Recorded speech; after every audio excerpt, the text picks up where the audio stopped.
ওম শান্তি। আজ ৭ ফেব্রুয়ারি ২০২৬ আমরা বাবার অমূল্য মধুর মহাবাক্য শুনব। ওম শান্তি। মিষ্টি বাচ্চারা বুদ্ধিতে এক বাবার স্থায়ী ইয়াদ থাকে তো এটাও অনেক সৌভাগ্যের। আজকের প্রশ্ন, যে বাচ্চাদের সার্ভিসের শখ থাকবে ওদের নিশানি কি হবে? উত্তর, ওরা মুখ থেকে জ্ঞান শোনানো ছাড়া থাকতে পারবে না। ওরা রুহানি সেবায় নিজের হাড্ডি হাড্ডি সোহা করে দেবে। ওদের রুহানি নলেজ শোনানোর অনেক খুশি হবে, খুশিতেই নাচতে থাকবে, নিজের থেকে বড়দের অনেক রিগার্ড রাখবে, ওনাদের থেকে শিখতে থাকবে। আজকের গীত, বদল যায় দুনিয়া না বদলেঙ্গে হাম। ওম শান্তি। বাচ্চারা গানের দুটো লাইন শুনেছ, এটা কথা দেওয়ার গান। যেমন কোথাও বিয়ে ঠিক হয় তো এটা কথা দেওয়া হয় যে স্ত্রী পুরুষ কখনো একে অন্যকে ছাড়বে না, কারুর সঙ্গে মিল না হলে ছেড়েও দেয়। এখানে তোমরা বাচ্চারা কার সাথে প্রতিজ্ঞা করো? ঈশ্বরের সাথে, যার সাথে তোমরা বাচ্চারা বা সাথীরা কথা দিয়েছ। কিন্তু যে এমন বিশ্বের মালিক বানায় ওকেও ছেড়ে দেয়। এখানে তোমরা বাচ্চারা বসে আছো, তোমরা জানো এখন বেহাদের বাপদাদা আসছে কি আসছে। এই অবস্থা যেটা তোমাদের মধুবনে থাকে সেটা বাইরে সেন্টারে থাকে না। এখানে তোমরা ভাববে বাপদাদা আসলো কি আসলো, বাইরে সেন্টারে ভাববে বাবার বাজানো মুরলি আসলো কি আসলো। মধুবন আর সেন্টার অনেক পার্থক্য থাকে, কারণ মধুবনে বেহাদের বাপদাদা সামনে বসে পড়ায়। কারণ মধুবনে বেহাদের বাপদাদার সামনে তোমরা বসো, সেন্টারে তো সামনে থাকো না। চায় যে সামনে গিয়ে মুরলি শুনি। মধুবনে বাচ্চাদের বুদ্ধিতে আসে বাবা এসেছে কি এসেছে। যেমন অন্যান্য সৎসঙ্গে ভাবে ফলানা স্বামী আসবে, কিন্তু এই খেয়ালও সবার একরস হয় না। অনেকের বুদ্ধিযোগ অন্যান্য দিকে ভটকে থাকে।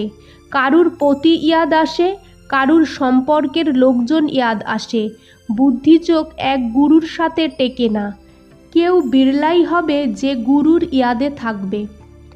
এখানেও এমন হয়, এমন নয় যে সবাই শিববাবার ইয়াদে থাকে। বুদ্ধি এদিক ওদিক দৌড়তে থাকে, মিত্র সম্বন্ধী মনে আসবে। সারা সময় এক শিববাবার ইয়াদে থাকে তো অনেক সৌভাগ্য। স্থায়ী ইয়াদে কেউ বিরলাই থাকতে পারে। এখানে বাবার সাথে থাকলে তো অনেক খুশি হওয়া উচিত।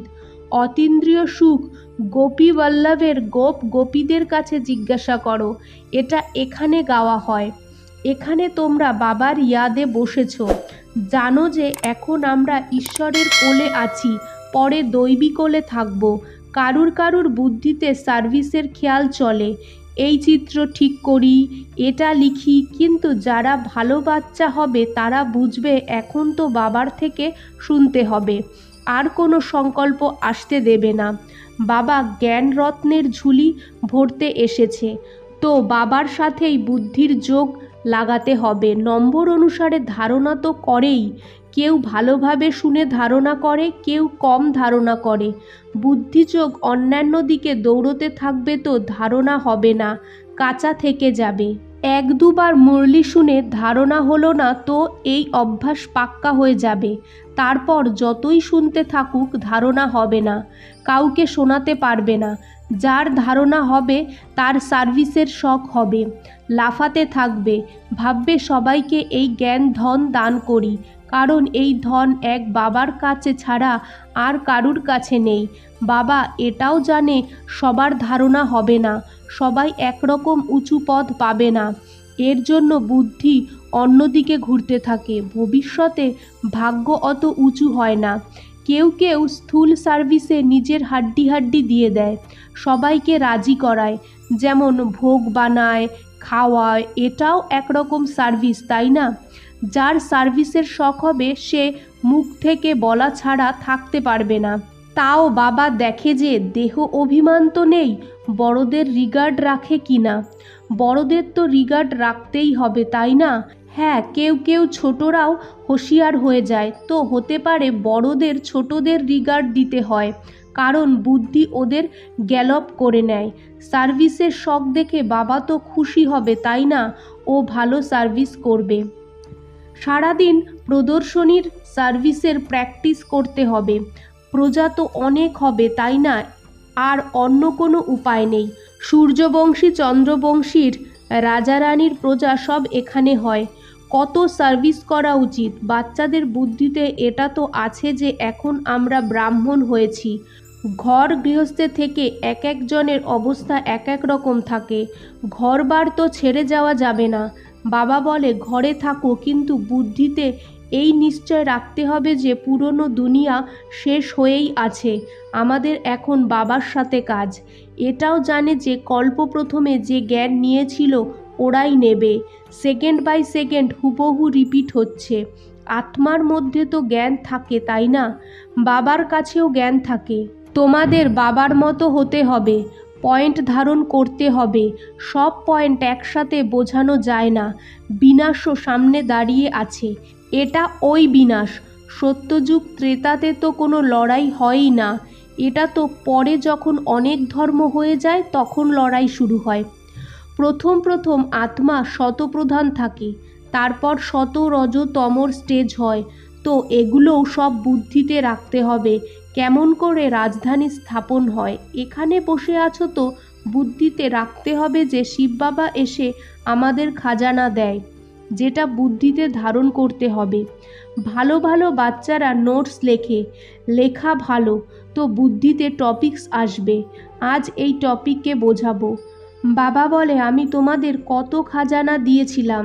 সত্যযুগ ত্রেতায় তোমাদের কাছে অনেক ধন ছিল, তারপর বামমার্গে যাওয়ার কারণে কম হতে থাকে, খুশি কম হতে থাকে, কিছু না কিছু বিকর্ম হতে থাকে, নামতে নামতে কলা কম হতে থাকে। শতপ্রধান শত রজ তমর স্টেজ হতে থাকে। শত থেকে রজতে আসে তো এমন নয় ঝট করে চলে যায়, আস্তে আস্তে নামে। তমপ্রধানে ধীরে ধীরে সিঁড়ি নামতে থাকে, কলা কম হতে থাকে, দিন দিন কম হতে থাকে। এখন জাম্প লাগাতে হবে, তমপ্রধান থেকে শতপ্রধান হতে হবে। এর জন্য টাইমও চাই। কামের থাপ্পড় খাও তো একদম চূর্ণ বিচূর্ণ হয়ে যাও, হাড় টুকরো টুকরো হয়ে যায়। কোনো কোনো মানুষ জীবঘাত করে, আত্মঘাত না, জীবঘাত বলা হয়। এখানে তো বাবার থেকে বর্ষা পেতে হবে, বাবাকে ইয়াদ করতে হবে, কারণ বাবার থেকে বাদশাহী পাওয়া যাচ্ছে। নিজের কাছে জিজ্ঞাসা করো, আমি বাবাকে ইয়াদ করে ভবিষ্যতের জন্য কতটা কামাই করেছি, কত অন্ধের লাঠি হয়েছি। ঘরে ঘরে খবর দিতে হবে যে এই পুরনো দুনিয়া বদলাচ্ছে, বাবা নতুন দুনিয়ার জন্য রাজযোগ শেখাচ্ছে। সিঁড়িতে সব দেখানো হয়েছে, এটা বানানোয় পরিশ্রম লাগে। সারাদিন খেয়াল চলতে থাকে যে কত সোজা করে বাবার কথা বলবে যাতে সবাই বুঝতে পারে। সারা দুনিয়া তো আসবে না, দেবী দেবতা ধর্মের লোকেরাই আসবে। তোমাদের সার্ভিস অনেক চলবে। তোমরা তো জানো তোমাদের সার্ভিস কতদিন চলবে। ওরা তো অল্পের আয়ু লক্ষ বছর ভাবে, তো শাস্ত্র শোনাতেই থাকে। ভাবে যখন শেষ সময় আসবে তখন সবার সদ্গতিদাতা আসবে, আর যে আমাদের চেলা হবে তাদের গতি হয়ে যাবে। তারপর আমরা জ্যোতিতে মিশে যাব। কিন্তু এমন হয় না। তোমরা এখন জানো আমরা অমর, বাবা দ্বারা সত্যি সত্যি অমর কথা শুনছি। তো অমর বাবা যেটা বলে সেটা মানতে হবে।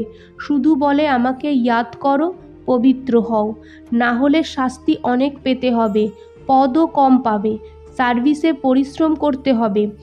যেমন দধিচি ঋষির উদাহরণ আছে, হাড্ডি সার্ভিসে দিয়ে দিয়েছিল, নিজের শরীরের খেয়াল না করে সারাদিন সার্ভিসে থাকতে হবে। একে বলা হয় সার্ভিসে হাড্ডি দেওয়া। এক হলো শরীরের হাড় দেওয়ার সার্ভিস, আর অন্যটা হলো রুহানি হাড় দেওয়ার সার্ভিস। রুহানি সার্ভিস করা বাচ্চারা রুহানি নলেজ শোনাতে থাকবে, জ্ঞানধন দান করে খুশিতে নাচতে থাকবে। দুনিয়াতে মানুষ যে সার্ভিস করে সেটা হলো শরীরের দ্বারা, শাস্ত্র শোনায়। এটা তো কোনো রুহানি সার্ভিস নয়। রুহানি সার্ভিস শুধু বাবা এসেই শেখায়, স্পিরিচুয়াল বাবা এসেই স্পিরিচুয়াল আত্মাদের পড়ায়। তোমরা বাচ্চারা এখন তৈরি হচ্ছ সত্যযুগ নতুন দুনিয়া যাওয়ার জন্য। ওখানে তোমার থেকে কোনো বিকর্ম হবে না, ওটা হলোই রামরাজ্য। ওখানে হয় অল্প সংখ্যক মানুষ। এখন তো রাবণ রাজ্যে সবাই দুঃখী, তাই না? এই সব নলেজ এখন তোমাদের বুদ্ধিতে আছে নম্বরওয়ার পুরুষার্থ অনুসারে। এই সিঁড়ির চিত্রতেই সব নলেজ এসে যায়। বাবা বলে এই অন্তিম জন্ম পবিত্র হও তো পবিত্র দুনিয়ার মালিক হয়ে যাবে। তোমাদের এমনভাবে বোঝাতে হবে যে মানুষরা বুঝতে পারে যে আমরা শতপ্রধান থেকে তমপ্রধান হচ্ছি, তারপর ইয়াদের যাত্রা দ্বারাই শতপ্রধান হব। দেখবে তো বুদ্ধি চলবে। এই নলেজ কারুর কাছে নেই। বলবে এই সিঁড়িতে অন্যান্য ধর্মের খবর কোথায়? এরা তো নতুন দুনিয়ায় আসবেই না। ভারতবাসীরাই স্বর্গে ছিল, তাই না? বাবা ভারতেই এসে রাজযোগ শেখায়। এই জন্য ভারতের প্রাচীন যোগকে সবাই চায়। এই চিত্র দ্বারা সবাই বুঝতে পারবে যে নতুন দুনিয়ায় শুধু ভারতই ছিল। নিজের ধর্মকেও বুঝতে পারবে। ক্রাইস্ট এসেছে ধর্ম স্থাপনা করতে। এখন ওরাও তমপ্রধান হয়ে গেছে। এটা রচয়িতা আর রচনার কত বড় নলেজ। তোমরা বলতে পারো আমাদের কারোর থেকে পয়সা নেওয়ার দরকার নেই। পয়সা আমরা কি করব? তোমরাও শোনো, অন্যদেরও শোনাও। এই ছবি ছাপাও, এই চিত্রের দ্বারাই কাজ হবে। হল বানাও যেখানে এই নলেজ শোনানো যায়। বাকি আমরা পয়সা দিয়ে কি করব? তোমাদের ঘরেরই কল্যাণ হয়। তোমরা শুধু প্রবন্ধ করো। অনেকে এসে বলে রচয়িতা আর রচনার নলেজ তো খুব ভালো, এটা তো মানুষদেরই বুঝতে হবে। বিদেশিরা তো এই নলেজ শুনে খুব পছন্দ করবে, অনেক খুশি হবে, ভাববে আমরাও বাবার সাথে যোগ লাগাবো তো বিকর্ম বিনাশ হবে। সবাইকে বাবার পরিচয় দিতে হবে। বুঝবে এই নলেজ তো গড ছাড়া কেউ দিতে পারে না। তোমাদের কথা শুনে খুশি হবে, তারপর পুরুষার্থ করে যোগ শিখবে। তমপ্রধান থেকে শতপ্রধান হওয়ার জন্য পুরুষার্থ করবে। নতুন দুনিয়ায় আসতে সময় থোড়েই লাগে। 2-3 বছরের মধ্যে নতুন বাড়ি বানানো যায়। কারিগর অনেক হয়, জিনিসপত্র সব তৈরি থাকে, তো হতে দেরি লাগবে না।